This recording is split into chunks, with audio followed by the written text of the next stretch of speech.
We need to get a new one anyways. I think that thing's probably like 4 or 5 years And old. the actual stand that goes with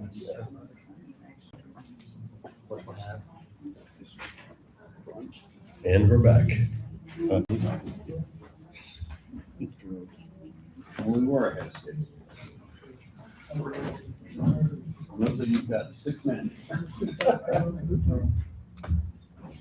keep on schedule. Oh, don't worry. You all ready? All right, it's 2:58 PM. We're going to reconvene the special meeting of the Gillespie County Commissioners Court for a budget workshop. And we are going to start with the county engineer.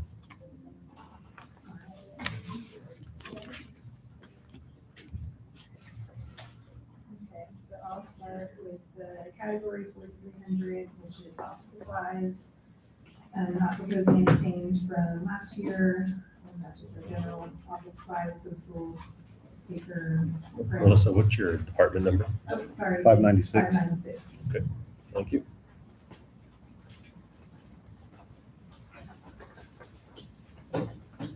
You have to start over.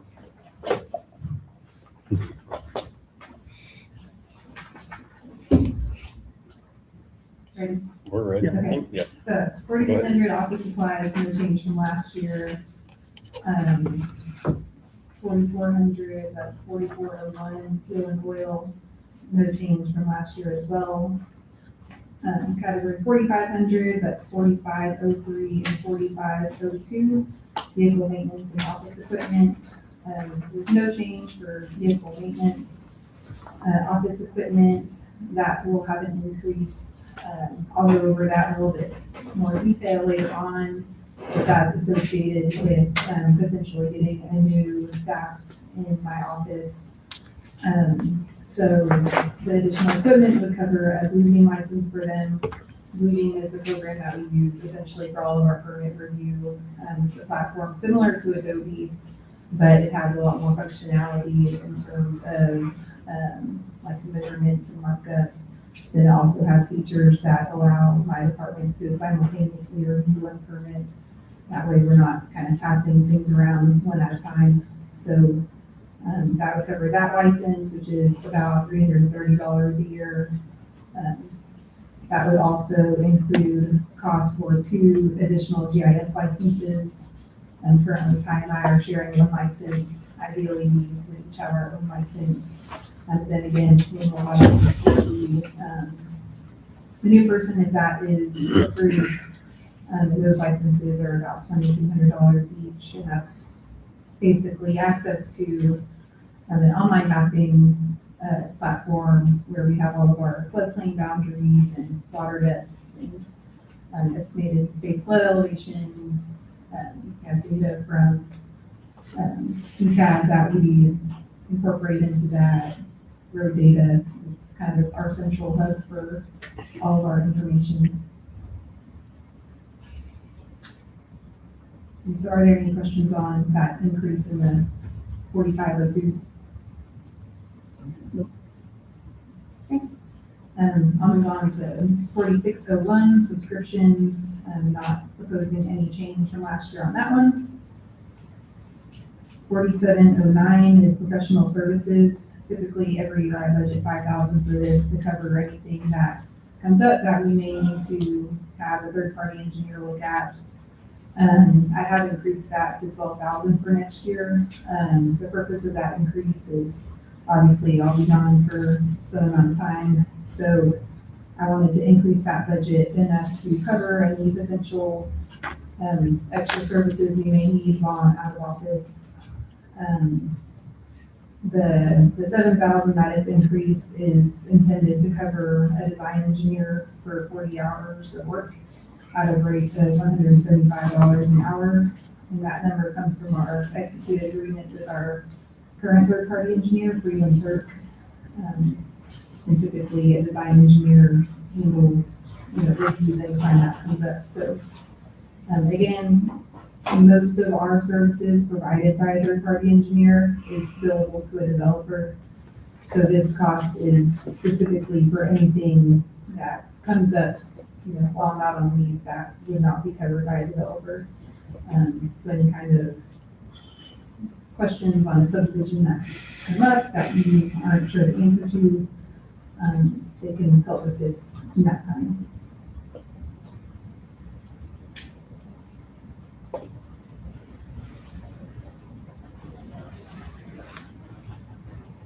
Any questions on that item? Nope, it's a contingency. Yeah. 4902, Okay, 4902, and the training travel conference, this one I actually have reduced from this year. There are a couple conferences that were in state this year that are moving out of state next year.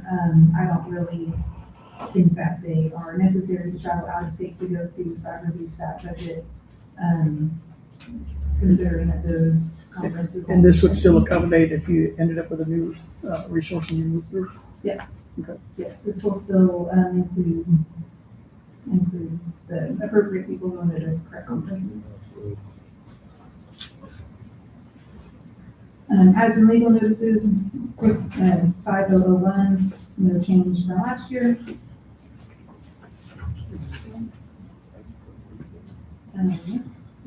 Let's see, 5403 and 5409, office equipment and other rentals.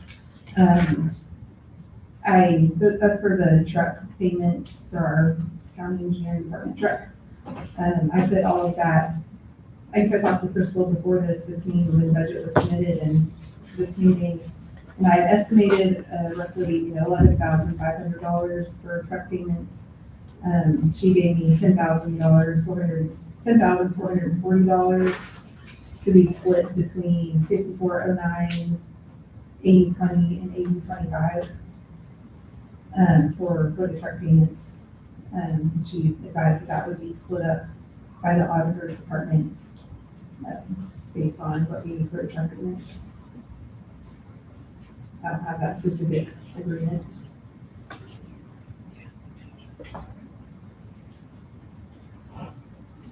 So your other rentals, you're leaving that at 936.80?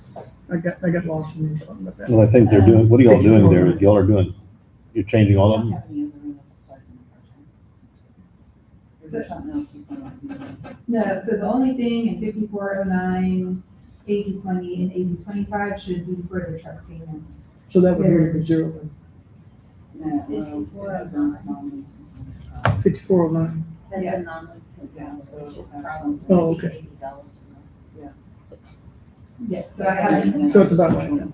Yeah, it's about. Okay. Yeah, I overestimated a little bit because I don't have the actual agreement, Yeah. but I have some numbers in a spreadsheet that I used to estimate it, so it's a little bit off because I don't have the actual agreement.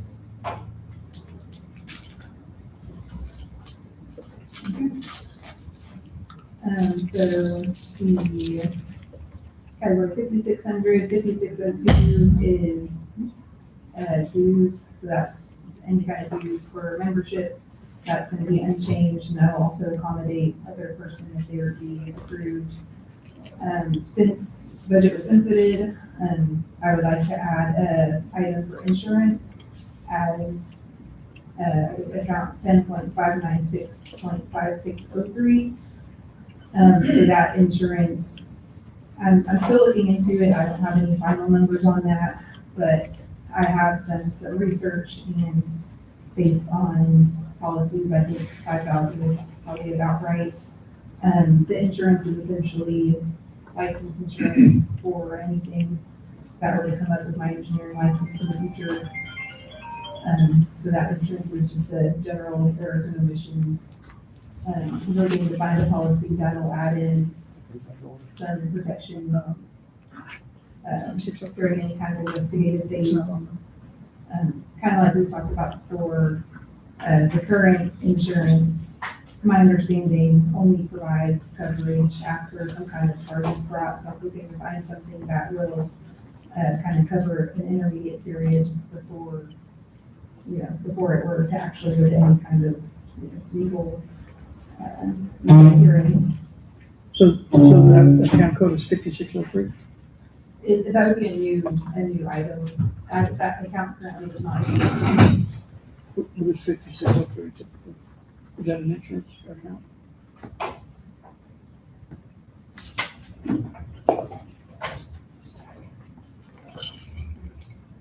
Yeah, I talked to Crystal and she said, And you're estimating that to be $5,000?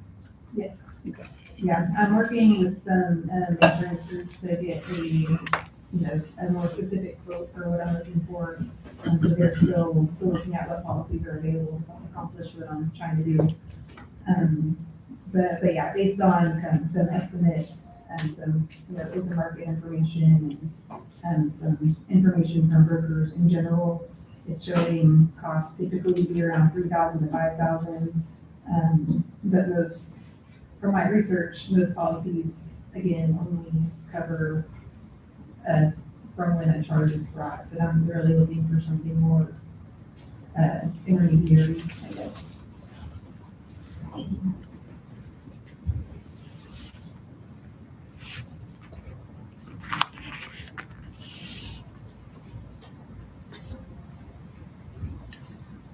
So those are pretty much all my budget items. So there is an overall increase of about a little over $12,000. Most of that's associated with the additional professional services and the software licensing, other than insurance that is proposed to be added. Then that is offset a little bit by the decrease from the training and conferences. You want me to go into the personnel requests as well? Yes. So I also submitted a personnel request for a new position. This position would be a floodplain administrator. The proposed hourly rate would be somewhere around $30.90 an hour. I'm wanting that to be equivalent to the current construction inspector rate. So I think that's currently set at $30.63 before the cost of living is added. So I'd like those two positions to be equivalent in pay. So essentially, the reason that I'm thinking we need a floodplain administrator is really to help improve our workload coverage, to accommodate more long-term projects versus just our more immediate needs, and then improve our consistency with the floodplain administration of the floodplain ordinance. So currently, as far as workload goes, in my department, it's me and one other staff person. So we have not very much redundancy if one of us is out, and then it puts, additional workload on the other person, especially for the day-to-day permit approvals, inspections, and taking people in that walk in the office. Additionally, for long-term needs, I think that, we will need probably some additional help to, not only take care of what our day-to-day, we need some additional help to get some of our bigger picture items accomplished. Day-to-day has also gotten more complicated since, both me and the construction inspector came on. So the subdivision ordinance was originally from 2003, that was updated in 2022. It's tripled in size and way more complex than it was. It's added language for manufactured and rental communities, model subdivisions, and it's made just the filing process more, just a little bit more intensive. For instance, we used to issue variances for the smaller subdivisions that were like 1 lot to 2 lots, and that don't have that ability anymore. So we're seeing more of that. The right-of-way ordinance was adopted in 2019. It was pretty limited in scope. We updated that in 2024 to be more comprehensive. We'll continue to update that. And I think that was needed. And then also the floodplain ordinance, again, adopted in 2001, then it's updated in 2025. That's also more comprehensive now than it had been. We adopted the DLE boundaries, prohibited structures in the floodway, and just added a lot more higher standards that takes more of the time. So our day-to-day reviews have gotten more complex within the last, 2 to 4 years. As far as our larger picture projects, we've had the SP3 grant come in. That took a lot of time for me to go over. As one person looking at all of the risk areas that were countywide, I'll have to show you all after that sometime. It was really, really intensive. And probably took me 40 to 60 hours solely to narrow that down, and that's only kind of the first step of that process. Some other bigger picture items that have come up are road feasibility projects for the road maintenance petitions or for CIP projects, such as putting investments together for Reagan Road, a couple of years ago, Hyman River Road, and, Easter Bridge, had to get a little bit more capacity. We probably could have taken on some of the project management of that. And additionally, we have more larger commercial and subdivision entrances being installed or proposed, such as like the Point Vista subdivision, Cellar Ridge, 22 Chaparral. Those projects kind of go beyond just a single family driveway. You go look at it once and tell someone they're good to go or fix one thing. And it takes, reoccurring inspections and extra review to make sure that they're done correctly. So essentially having a floodplain person would help free up some of Ty's time as a construction inspector to do more of these site visits that are needed and spend a little bit more time on getting those things done. Additionally, we have had some interest in maybe putting together a more comprehensive road inventory system, so some sort of software where we track work orders, or where we can document our road assets, whether it be street signs, cattle guards, water crossings, culverts, anything like that. So, we operate under the precinct system, so the maintenance is still remain with the commissioner's court, but if we can have an additional person in the office, we can definitely help kind of be the central hub of that information and keep it and manage it, since I know kind of the software computer part of keeping that data internally, it would be pretty difficult to do that for different ways. So we could kind of serve as a central hub for that and help coordinate that effort. Lastly, it will help with consistency in floodplain. Right now, me and Ty split that responsibility. They'll kind of review things as they come in and determine if they need a permit or not. And if they do need a permit, he can send it to me. But if it's a simple project, he might keep it. So it's just kind of complicated for someone who's submitting a permit. Well, first you can talk to Ty, then maybe you'll go to Melissa, then maybe you'll need a permit, maybe not. So if we did have one point person for floodplain, 1 point person for right of way or stuff, then 1 point person for larger developments, I think that'll help people as they go through this application process.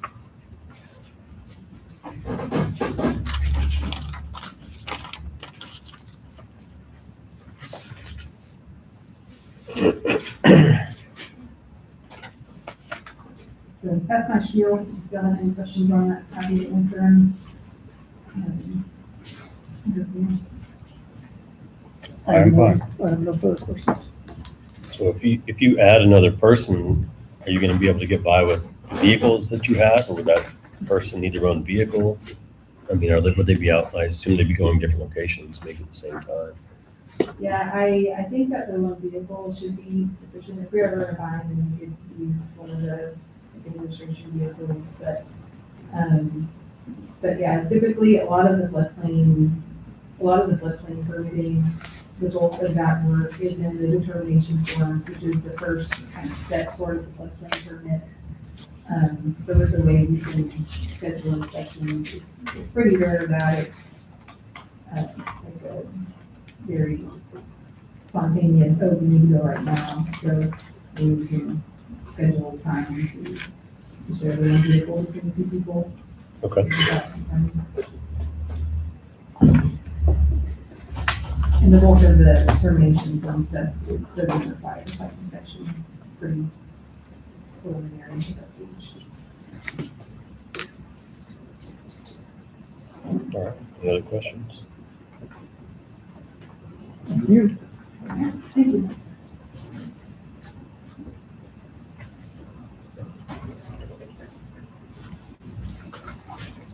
Sanitation?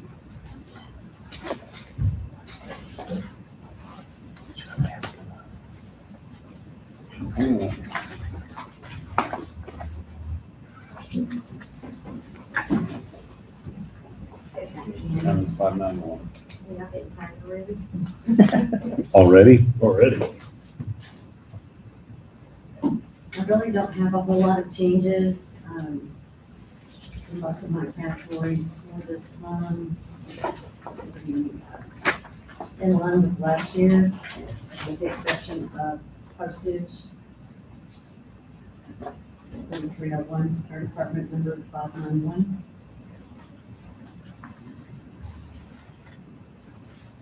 Made a small adjustment in 4309 in office supplies. Partially because of the increased postage. When you send out an average between 25 and 30 letters a month for maintenance renewals on aerobic septic systems, as well as notice of violations, we send those regular mail and certified mail.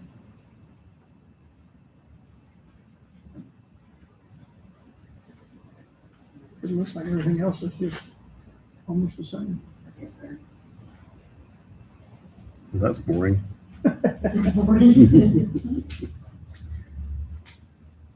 Did you have any personnel requests that you submitted? Yes, sir. I did request some personnel adjustment.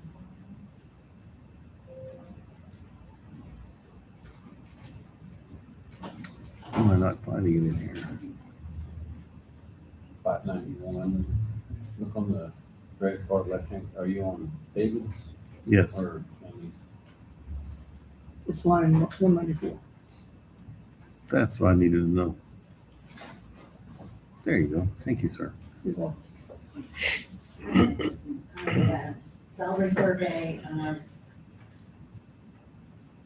designated representative assistant inspector for all the local surrounding counties, as well as cities in the area and some other outlying areas. And our salaries for our inspectors are still way below average.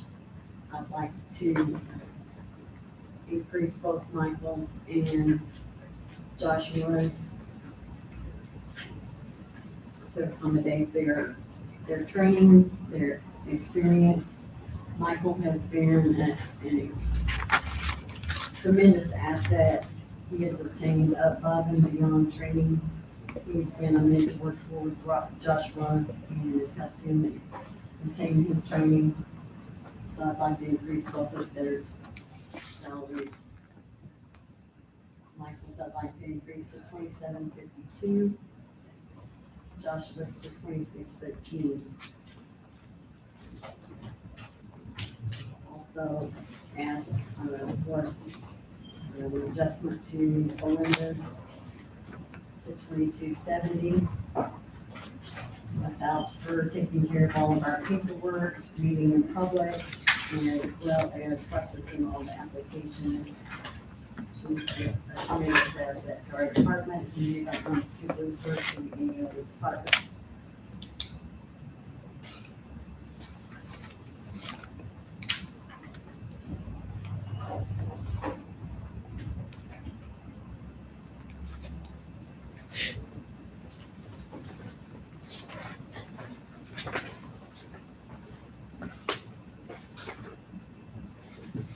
Any questions? I have no further I have questions. nothing. Thank you, Cheryl. All right, thank you.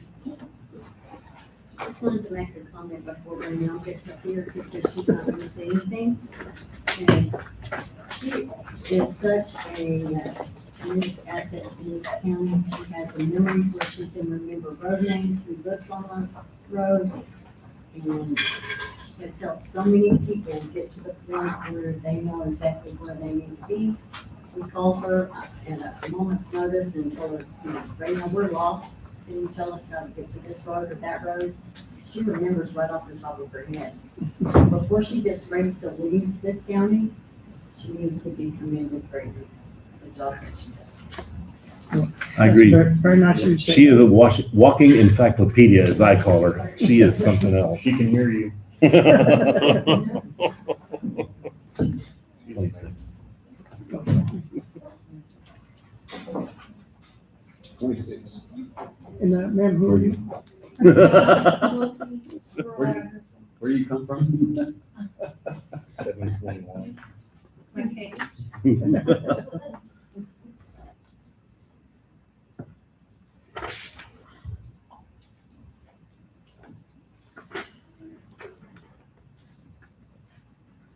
I left the numbers as it was last year. Do you have any questions? Your signs are good? You have money for signs? Road and That comes bridge. out of your. Yeah, okay.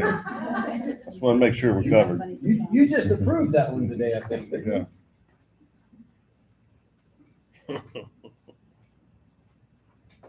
I have to echo Cheryl's comments. Absolutely. Yes. I went down to her office the other day and asked about something, it was about some old road, and she grabs her folder and Neil and said, I've got it right here. And it was like she knew what I was gonna ask when I came in there. Your radar. MASH, radar. Where's Camp House Road? 965 on the west side. It's not yours. Who's his? It's his. It's got a fire. It does. Under control. Any other questions? No questions. So do you have any advice for everybody around the new website? Is there areas that we need to be improving on? I'm waiting for those Google Analytics to come back to see what people are actually clicking, what they're searching. I'm curious about that because we've had it out for 6 months. You know, it's a tool, but Who's using it where? exactly. So are they gonna, is the firm that helped us gonna be sending us stuff, or is it independent of that we're using Google Analytics? It's independent. My understanding is the judge will ask, there's an email created specifically for those Google Analytics to come to those workflows.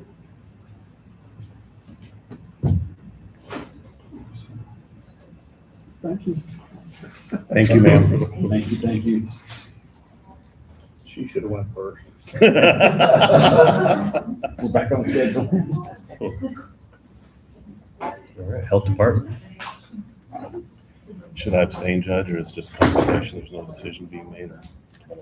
I would probably refuse if you want. I think that'd probably be, I like it. I'm gonna recuse myself, Judge. you have to sit in the Last one of public, the day, really? Decisions. you have to sit in the public area. I gotta get promotion. I go, Michael. You go. Good afternoon. Yeah. This is kind of the first time you've done this, right? Yeah, I mean, I obviously we'll talk about it at the joint meeting whatever that is next week. Friday. But, yeah, I guess if you just want to give us a briefing on what you've come up with for the, So do you just want general numbers? Are you wanting, I have 3 kind of different talking points. And then certainly nothing is certainly set in stone. As far as revenues go, one thing that we're projecting a 4% increase in revenues. And some of that is going to be due as far as attributing that to our retail health permits, which is our brick and mortar facilities. We're going to propose that we increase that by 4%, which is like $25 per permit. And one of the reasons that we're doing that is the main expense that I have that's increasing in my budget, proposing to increase, is in our software.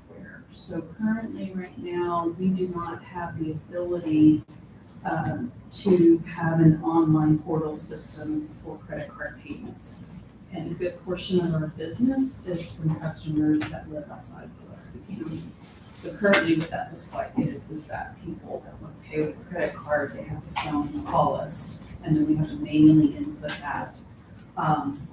We've done extensive research on this, and basically what it has come down to is we have a software writer that has written several programs for the city that he has implemented. He implemented and wrote our inspection app. So what we're trying to propose is that it integrate with that system. And so it's gonna be streamlined in our inspection app and have all the input in there, and then have a payment portal. So y'all may have seen in the paper last week, the hot funds, it's rolling out, it started July 1st, with that same type of, it's called Stripes. I don't know a whole lot about it, but it's gonna be the same portal, payment portal. So those two items are the big items that are, that are gonna change, being proposed to change in the budget. So I asked Krista to give me just kind of a brief rundown of what it looks like right now. And forgive me, I have my bifocals on, but these numbers, I'm even not a numbers person, and it's hard for me to look through here. But as far as I mentioned, total revenues being projected at 4% increase, total expenses increasing at 5%. So it's kind of gonna offset one another. As far as the total difference,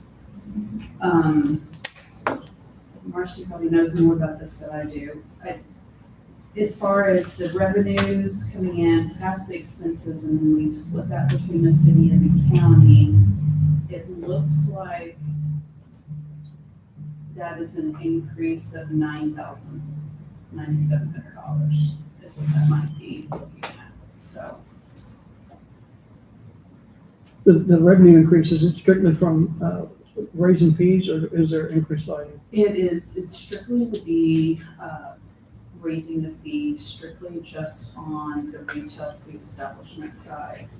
Also keep in mind, we're losing revenue from the state law that was passed this last year, House Bill 2844 on the food trucks, yes. And so that was $15,000 that we lost in revenue. It's kind of hard to project on what that's gonna look like for us. And it's also hard to project on revenues for us, even on the brick and mortars, because you don't know, who may be going out of business. It's been flat for us for the last couple of years, and that's what I'm basing our numbers on. It's just thinking that, if we have 5 that closed this year, then normally there's 5 right behind. I mean, the turnover rate is pretty consistent. So if you no longer are permitting the food trucks, are you still obligated to check to see if they have licenses or Yes. permits? I mean, Well, I feel like that we owe it to our community from a food safety perspective. We actually, that was brought up in the staff meeting yesterday with the cities, who's gonna be responsible for that? And so what we concluded is development services here locally inside the city limits, looking at, we still wanna know where they're going and whatnot. And part of that will be that they're gonna have to provide that state permit, as part of that review process. So, I've been asked, what about inspections? If it's at an event, we're gonna probably inspect them, even though we're not getting money off of that, because I think it's the right thing to do. It's kind of hard to sit there and say, if you have a booth and you're a food concessionaire, we're gonna inspect you, but we're not gonna inspect the food truck. We just don't have a lot of enforcement on that. If we come across something that we feel is a threat to, our community and health, then we will follow the procedures and submit that information to the state. The state has made it very clear that enforcement falls under the state and not the local jurisdiction. so I know we had this conversation at a joint meeting here about a year ago. Can a deputy sheriff request to see a permit of a food Yes. truck or other establishment? Absolutely, and I missed our staff meeting yesterday, but Rebecca filled in, and that was what was determined is here in city limits is that PD wants to know, and if there's a concern, and so does development services, so whether that be PD or code enforcement. But so I would like for out in the county, if they come across the food truck, absolutely, they should ask for their license. It should be posted. Right. So, yes. That's insane how the state thinks they're gonna regulate that from Austin. Yeah, No comment.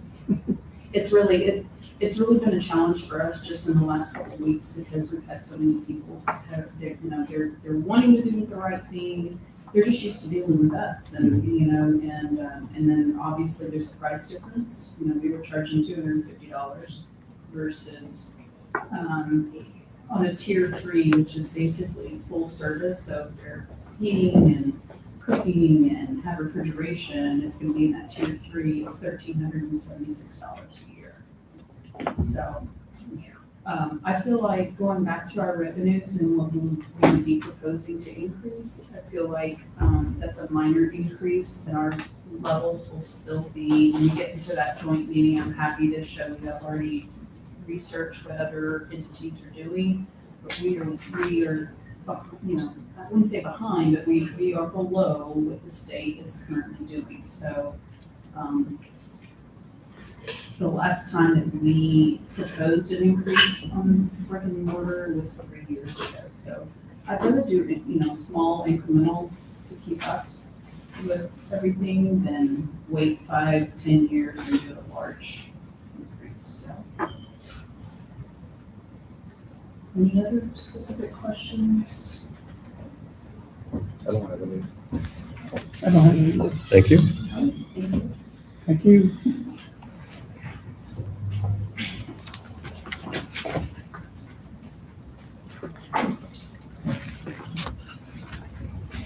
She don't want to talk to you.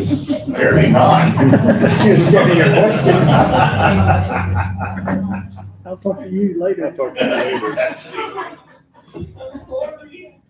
Told you should have asked questions now, not later.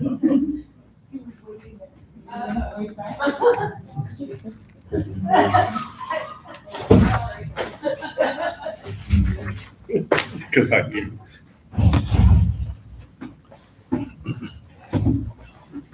All right, Commissioner Elfers is back. I think we completed the schedule for today. Anything that the commissioners y'all want to discuss related to today's presentations or anything else related to the budget workshop? When is the plan be on Friday for additional meetings? Do we have an idea? It would be that following, not the next week, but the week after.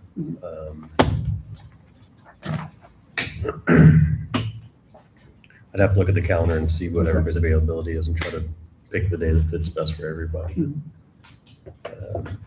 Obviously, we'll have sheriff on there, which will be a large item. 24th. All right. When do we have to have our preliminary posted? August 15th. 15?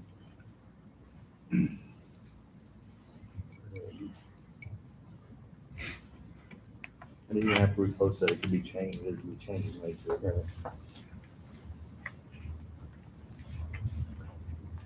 Do we know any figure on COLA wise? Is there a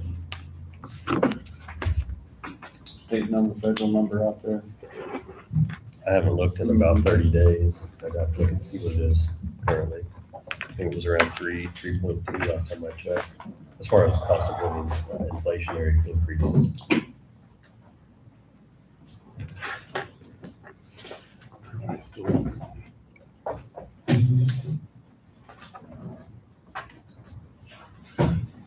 Anything else, commissioners? Our next meeting is on Friday morning. And I apologize, I will not be here, sir. It's all right. We really didn't miss you on the last one. And then we have the joint meeting on the afternoon of the 14th. Anything else? I move we adjourn. Second? All in favor, say aye. Aye. Aye. And we are adjourned at 3:37 PM.